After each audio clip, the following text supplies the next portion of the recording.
Welcome back to the Last of Us talk show, our first instant take reaction after the pilot episode, season 1's episode 1, When You're Lost in the Darkness. What an episode it was.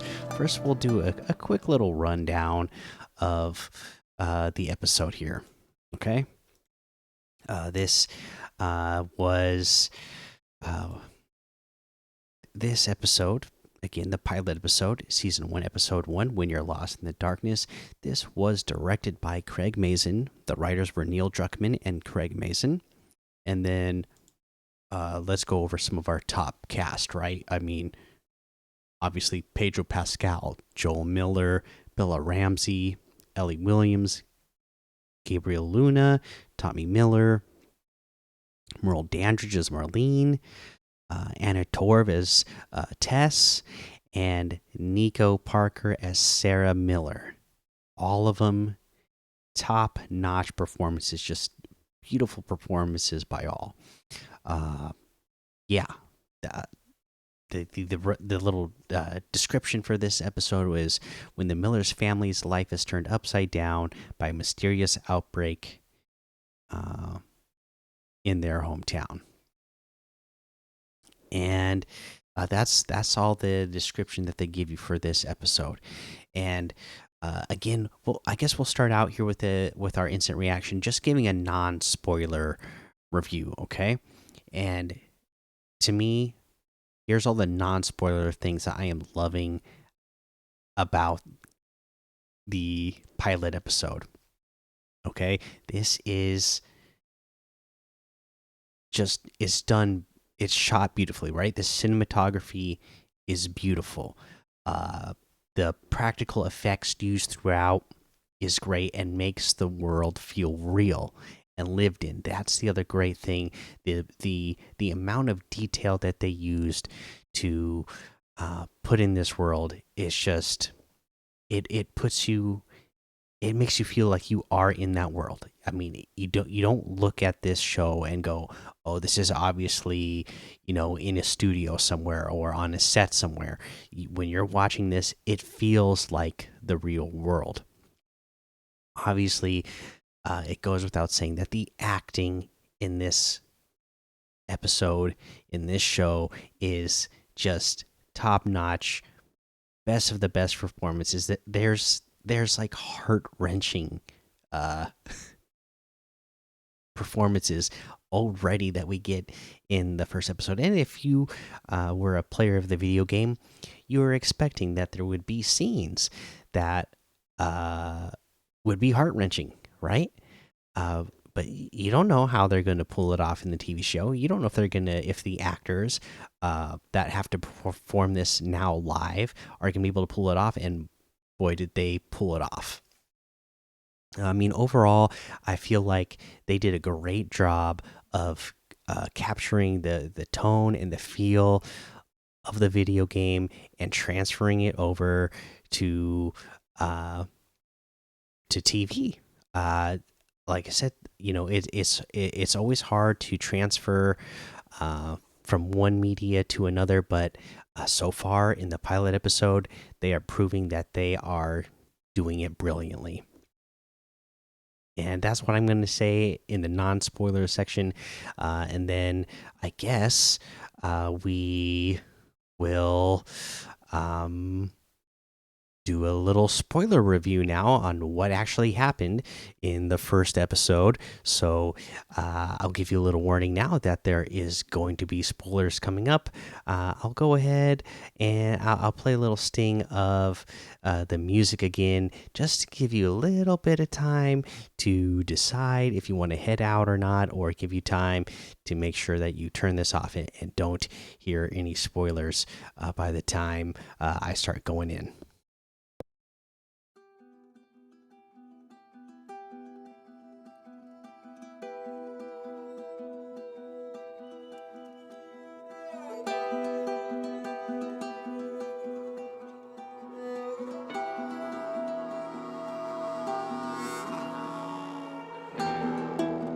All right, and we are back. We're coming at you with some spoilers for this episode, okay? So, if you're still here and you didn't actually watch the episode yet, get out of here. Go watch the episode and then come back. Don't get spoiled. So, here's some things I'm absolutely loving about this first episode. That they start out the already one of the differences that we know that from the video game to the TV show is it's not starting out the night of. In the video game, you're starting out the night of uh, the breakout, right? Is what they consider that. In this, they're actually setting you way back in time. They start out in 1968. You see a panel of scientists talking about things that are a potential danger to the human race and viruses that could be a danger, right? And one of the scientists there in this at this panel on this TV show is saying that, you know what, it's not um, just a virus that is that could be a big problem. What could be a big problem is fungi.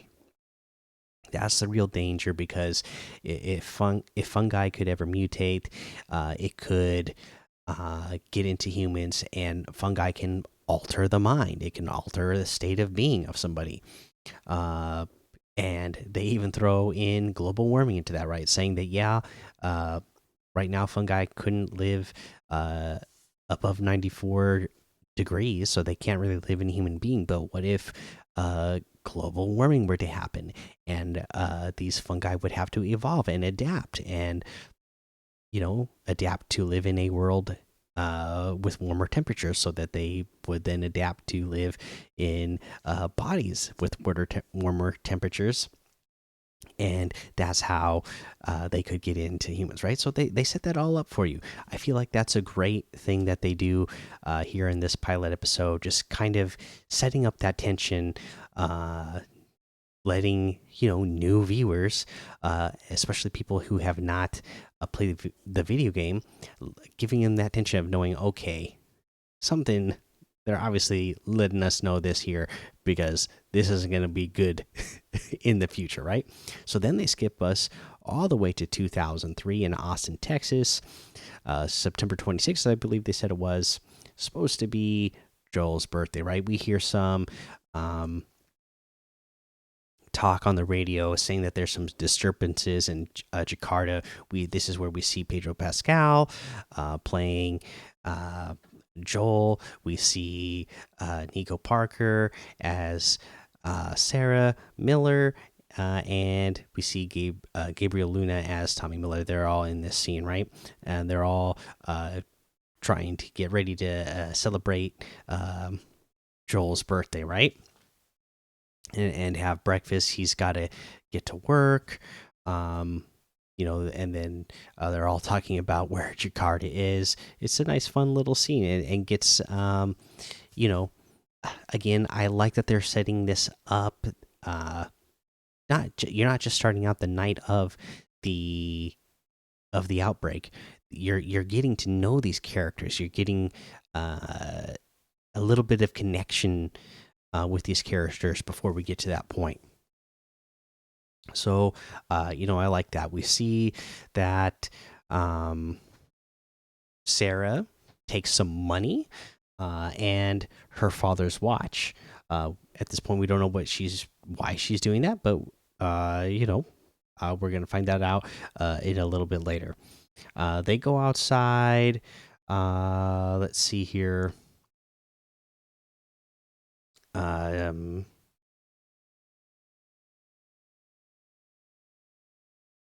Oh yeah, they go outside. They run into their neighbors, and it's decided that after school is all done, Sarah's going to go over there. We see the neighbors, and one of them being an old lady. She doesn't look like she is capable of like talking or moving around at all. She's just sitting there, right? Like her son is trying to feed her, can't even get the food in her mouth, type of deal there. Uh, so, uh, Sarah goes off to school. We see that after school, this is where the watch and money that she took from her father, she's taking that to a repair shop because she wants to get that repaired for her father because he hasn't done it for himself, right? Uh, but we keep seeing, um, again, giving us little context clues that something isn't right, right? Like I said, we got the radio at uh, breakfast saying that there was problems in Jakarta. Then we're hearing sirens outside when she's at school. She gets to this uh, repair shop for the watch, and a ton of um, sirens are going off. Police, ambulances, a ton of emergency services driving by. Right, the shops the shop owner's wife comes out. She's like saying, "Hey, we're gonna close this shop. Uh, sorry, girl, you got to get out of here and go home." So she knows that something's wrong. Okay, but we still don't know exactly what. And that's the other thing that I felt like they did a good job um of setting the timeline here and letting us know exactly when the time was. Because if they would have just left it ambiguous, we would have assumed that, at least when it's left ambiguous, I usually assume that it's taking place in the now, right? But because they're letting us know that this is specifically 2003, you know, uh, we know that there's not social media like there is today back in 2003. You can't just open up to Facebook, Twitter, Instagram. You don't have all these social media where you can just instantly find news that's happening. You actually have to like turn on radio, go turn on the TV. Things aren't getting posted quickly to the internet for type of news yet. So at that point, so she still doesn't know what's going on, but she's starting to feel like, okay, something is fishy here, right? Um, so she ends up going back home, right? Goes to the neighbor's house, like just like she said she was going to, and she's there with the old lady. She gets distracted by sirens going out, right? And she's gonna go talk to the old lady's son. And as she turns away, we see, nobody else sees, but we see in the background, the audience sees that the old lady, she is all of a sudden moving in very awkward ways, right? So we know something is not right there with the way she's moving. She, at this point now, Sarah is getting ready to leave the house. She steps outside, and now we're seeing a military fighter jets flying overhead. So again, just Sarah's getting the feeling like, hey, this is something's not right. Um, she goes home. Um, Joel gets home late from work. Even though it's his birthday, he forgot to pick up a cake. So, Sarah gives him the watch that she got repaired for him, and they put on some cheesy movie that they want to make fun of, right? While watching, Sarah falls asleep. Joel gets a call from Tommy, his brother, to come bail him out of jail. He says that some guy started just going crazy at the bar and started like swinging at the waitress. So he fought him, and next thing you know, he's getting arrested and going to jail, right? Uh, uh, Next thing we see is, Sarah. She's sleeping on the couch. Joel has left. Sarah's at home by herself, sleeping on the couch. She is woken up because there's helicopters just like buzzing by. It sounds like a ton of them buzzing by over the house overhead. That wakes her up, and at this point, she's obviously very worried. Um, uh, the neighbor's dog goes wild, bangs on the window, and um, she takes the dog. She tries to return it. That was the other thing that I should have mentioned earlier, the dog obviously noticed that something was wrong with the old lady, and at this point now that Nico Parker or Sarah Miller, the character Sarah Miller, is getting ready to return this dog. That dog does not want to go back to that house, right? But Sarah, she decides to go back in that house, and what does she find? She sees the man. He's all bloodied up. He's like, "Help me!" And then we see the old lady. She is like, mounted on top of the wife, like eating her flesh, and just like, not moving like a person of her age should move, for one, and just not moving like a normal human being, right? And she comes and tries to attack uh Mrs. Adler here. Tries to attack Sarah, and luckily for Sarah, Joel gets back with Tommy just in time, and they are able are able to save Sarah. Joel hits the old lady with a big old wrench and kills her. Obviously, Sarah's very upset by this. She doesn't know what's going on. Nobody knows what's going on. All they know is that people are getting sick. It's a big outbreak. It's happening in the city. They gotta leave. Um,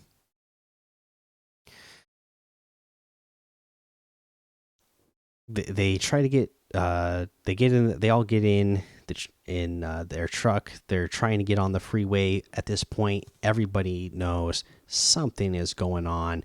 Everybody's on the freeway. They try to cut across the land and get to the freeway, but of course the army's there now and they're blocking the way, so they can't make it that way. And then an explosion, some sort of missile lands right next to them and causes an explosion that knocks them all out, turns over the truck. They wake up. Sarah, her ankle is busted. She can't run on it, so Joel is going to have to carry her. Tommy's trying to help them, of course. They get separated. Tommy just tells Joel, "Hey, you got to get Sarah to safety. Just take her, go, get her safe. That's all that matters. That's what's important." So, at this point, there's a ton of people in the city, a ton of infected just running around, chasing them. Joel, again, having to carry Sarah, is just like, "Hey, just look at me. Don't look around. We're gonna get out of here. We're gonna be fine. We're gonna be safe. I'm gonna keep you safe, right?" One of the infected starts running. Runner starts chasing him. Chases him through some little diner. They run out the back of the diner. The infected is just about to get them when a soldier saves them by killing that infected person, right? Uh, Unfortunately, this soldier is then seemingly given orders to eliminate them as well, right? Because at this point, there's this big breakout, and I guess they're just assuming that everybody's infected. So he's given orders to uh, execute them, it seems. And Joel's like, "No, no, we're not sick. Please don't." And then he starts running. The soldier shoots at them. And then, luckily, Tommy arrives just in time to kill that soldier. Unfortunately, it just wasn't. He wasn't there quite fast enough, right? Because this is where we got the scene. It crushes everybody in the when they play the game. It's just absolutely devastating here, right? Um, Joel sees Tommy, realize that Tommy saved them, or saved him at least. He looks down. He's been grazed, right, by a bullet, right on his side. Oh, and of course, he was carrying Sarah in his arms. Turns out she was hit direct. Uh, he runs over to her, crawls to her, holds her in his arms, just like trying to console her, telling her it's going to be okay. And just the performance from Nico Parker here was just stunning, right? I could not believe how well this was performed. It was just absolutely gut wrenching. The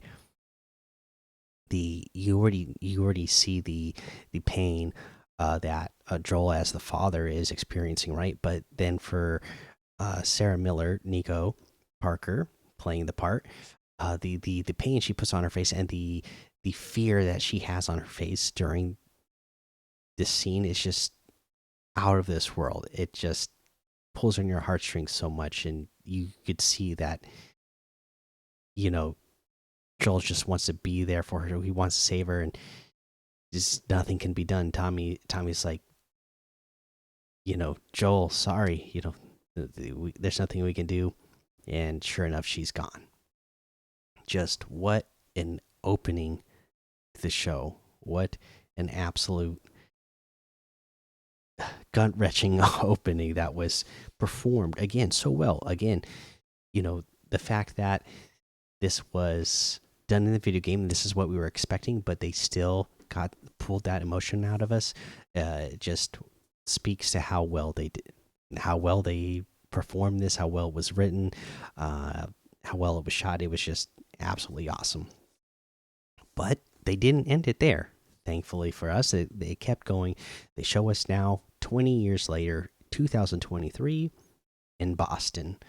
We see a boy walking up to a wall in a quarantine zone, right? That is, we can see, is controlled by the military, the what is going to be known as the Fedra. As we go along and watch here, and this boy has an injury to his leg, right? And they're going to test him to see if he's infected. And again, they did a good job of setting that up here by showing us that this is the world now, 20 years later. It's going to be, either you are, you know, uninfected and you're going to be accepted into places, or you're infected and sorry, there's nothing they can do for you, but they're going to have to eliminate you, huh? It is a tough world now, 20 years later in the timeline. At this point, we see that Joel has obviously changed in the 20 years that has gone by as well. He's just a hardened guy. We see him at one point, in just the last scene, he was holding his dying daughter and, a child, and just distraught over it. And now he's able to just pick up bodies and dispose of them to be burned for these infected bodies, and he's able to just pick up a child, a dead a body of a dead child, and just throw it into flames. It's just the lady he's working with can't do it because it's just too hard for her emotionally, right? And Joel's seemingly able to just do it like, hey, you know what, this is just the job now. Let's see here. We see that Joel is, he's selling drugs now to soldiers for money on the side. And this soldier also warns him that the Fireflies have been causing trouble, so he should stay in at night. Then we move on to a scene where we are introduced to Tess once again, who is being played by Anna Torv. And then Tess is captured here, right? We see she has been beaten up by a couple of guys. Seems like there's another kind of a boss of a gang here that she's talking with. That they had a deal to buy a car battery from. Didn't work out because this guy has now sold the battery to somebody else and taken their money. she just says, "Hey, you know what? Let's let it go by. I just want to get out of here." Boom! An explosion happens. She's able to walk out, and this is where we see the problem they said about this Firefly group, right? This resistance group, this kind of terrorist group. They're out here, and they're attacking Fedra in this moment. So we at least get a glimpse of them and see what they're doing. Then we jump to a scene now where we see who we know is Ellie now. And now that the episode is over, we know this is Ellie. She is chained up, talking to her captors, and they're asking her name, doing tests on her. She says her name is Veronica. She passed all these other tests. In fact, she's ran through these tests so much that she already knows the next step that they're gonna ask, and she's doing the she's kind of flippantly going through these tests, and then she at one point even does the next step in the test before they even ask her to do it. So again, we're getting to see the type of personality that Ellie has, and getting to see how well Bella Ramsey is portraying that with that character. Let's see here. We got Joel. He goes and talks to some guy that is running radio communications, right? And Joel is looking for Tommy now. Tommy has gone to Wyoming, and he's been there for 3 weeks now without responding. And normally he would never go a day without responding. So something's up. Joel is obviously worried about him.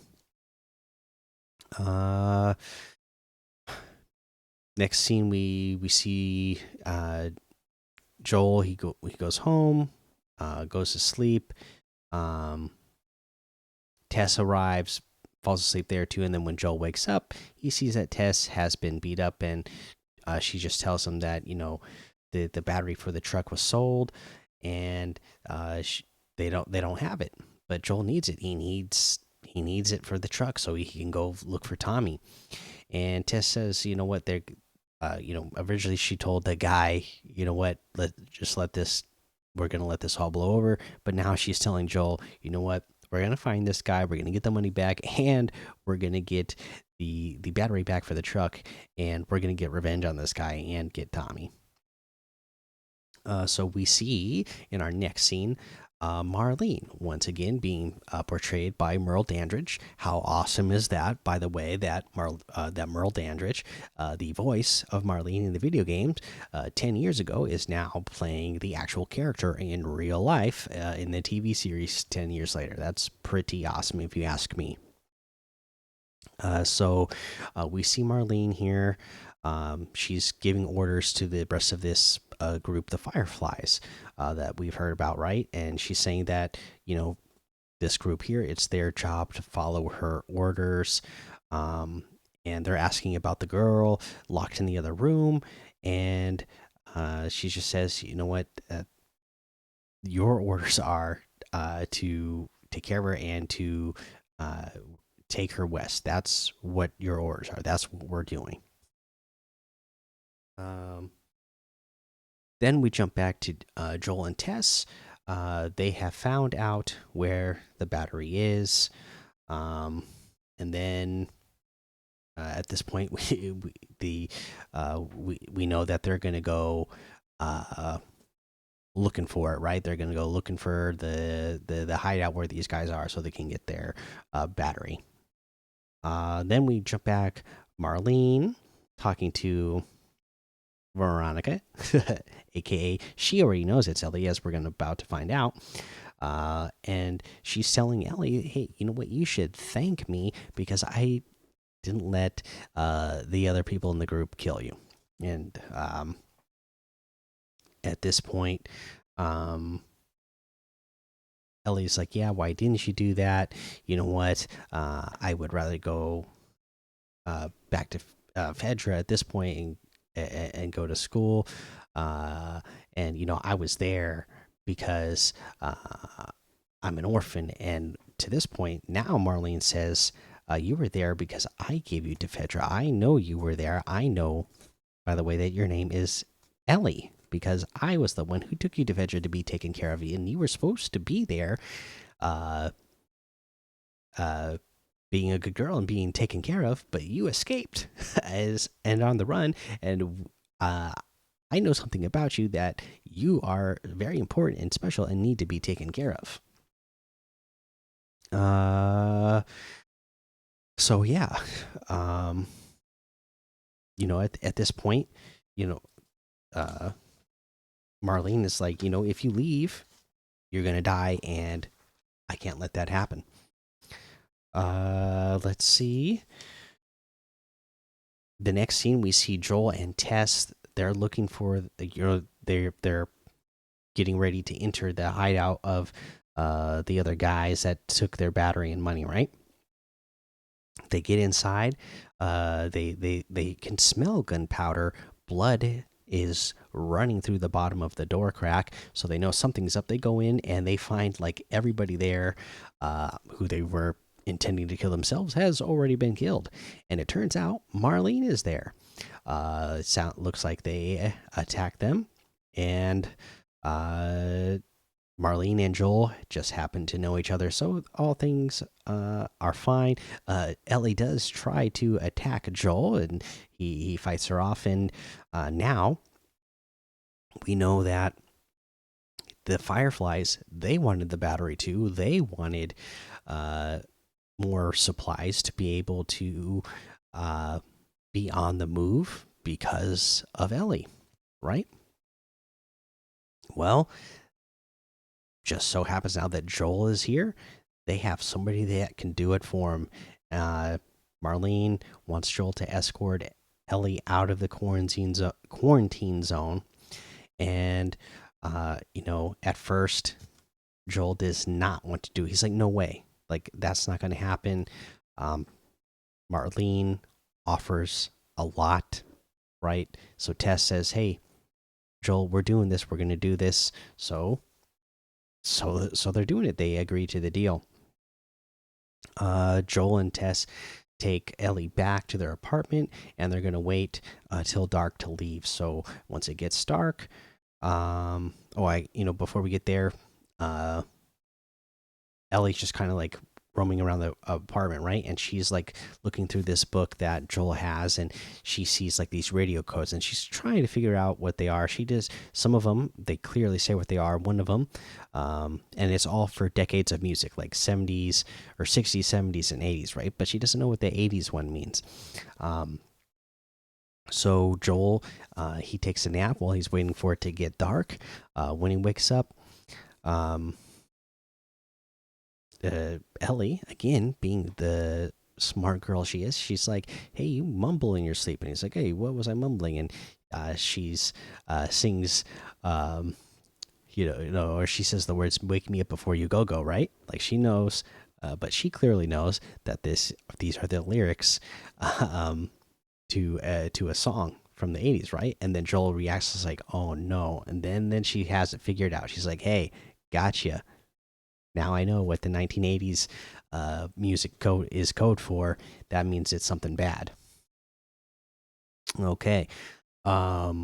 Which, is going to be important to know that later. So now it's night. So they're going to leave. Ellie's mentioned that she's never been outside of the quarantine zone walls before. Um, they get out. Obviously, Fedra is just like on high alert because the Fireflies have been attacking a bunch lately. They get outside the walls. They gotta lay low. They're doing a good job of not being spotted, getting out of there, and then they start running. And what do you know? One of the soldiers is outside the wall there, just taking a piss. Sees them. Now they've been caught. And it just so happens to be the soldier that Joel had sold some drugs to. So he's thinking, you know what? They're trying to work out a deal. Like, hey, don't turn us in. Just, I'll give you a deal on the drugs. I will give you a cut of the money of off of this job that we're doing right now of escorting this girl. And this guy, for some reason, he's not budging. He's like, no way, I got to do this one by the books, because if I don't do this by the books, then it's going to be in my head, and it's not going to be worth it. And then, he's like, let him know, hey, and we actually saw this again. This is the instant reaction episode, so this is not neatly laid out. But we did see earlier in the episode 3 people being executed by hanging by Fedra in the quarantine zone for leaving quarantine zone, right? So now this soldier is telling Joel and Tess and Ellie that, hey, you are, this type of crime, leaving the quarantine zone without permission, has the consequence of execution. So that's what they're looking at. And then Ellie, she's got a knife, stabs that guy right in the leg. He holds up his gun, right? He's pointing it right at him, right at Joel, right, who is standing in front of Ellie. That soldier is like, move, move. And the light is shining right in Joel's eyes. This is exactly what he saw the night 20 years ago when he's holding his daughter, and the soldier shot them, right? Now he's got a chance to play this out differently. So instead of moving, he attacks this soldier, tackles him down to the ground, and beats this man to death with his bare hands, just pummeling him in the face. Ellie seems kind of impressed by this. She's not really, she didn't have the same reaction that Sarah had 20 years ago, where Sarah was just like very scared and confused and kind of appalled. And her reaction when Joel killed the old lady that was about to attack her, she was like, "Oh, you just killed that man," and in a shocked, like, that wasn't good kind of way. And now Ellie, 20 years later, is kind of like, "Wow, you just killed that man," in an impressed kind of way. So that's what we see here. And then we see this once again. The scanner, Tess takes the scanner that the soldier had to test for the virus, the infection. Scans Ellie. Ellie comes up. It comes up red. That's not good, right? But Ellie's like, no, look, look, look, I'm fine. Look, I'm not sick. I have this wound. I have this bite on my arm. This is 3 weeks old. I'm not sick. I'm fine. So now we know something is up, right? And then they keep taking off running, and then they cut quickly back to that radio that was in Joel's apartment, and it is playing 1980s music, and that is how we end the episode. That was the signal that, yep, bad news. Something bad is happening. And quite clearly throughout this episode, there was a lot of bad happening.